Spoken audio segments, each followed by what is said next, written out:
Il nous faut comprendre que Dieu cherche à avoir des fils de son esprit.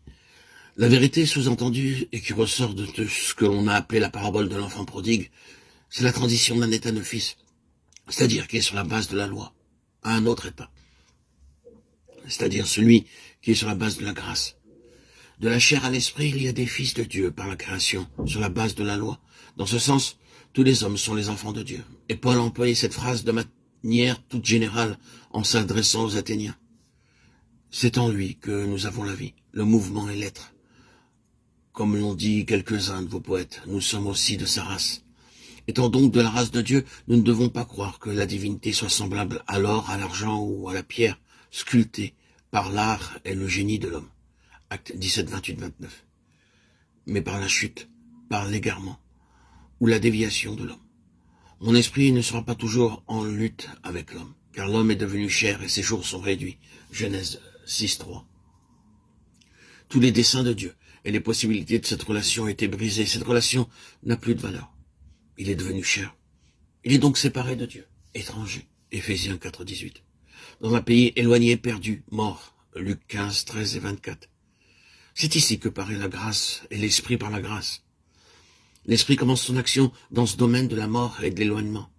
Il convainc de pécher contre le ciel. Luc 15, 21. La seule conviction suffisante. Il fait aboutir la fin des œuvres de la chair dans le désespoir et la destruction. Il contraint, il prouve.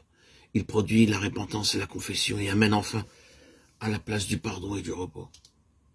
De la mort à la vie, mais non pas à la vie de jadis.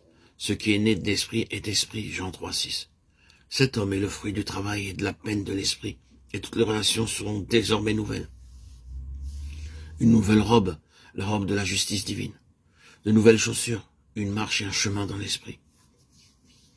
La loi de l'esprit de vie m'a affranchi en Jésus-Christ de la loi du péché et de la mort, afin que la justice prescrite par la loi fût accomplie en nous, qui marchons non selon la chair, mais selon l'esprit. Romains 8, 2 et 4. Un anneau, le symbole de l'autorité, le droit ou le pouvoir des fils, à tous ceux qui l'ont reçu. Il a donné le pouvoir de devenir fils de Dieu à tous ceux qui croient en son nom, qui ne sont pas nés du sang, ni de la volonté de la chair, ni de la volonté de l'homme, mais qui sont nés de Dieu. Jean 1, 12, 13. Le veau gras, les mets qui n'avaient pas connu autrefois, la meilleure nourriture de la maison du Père.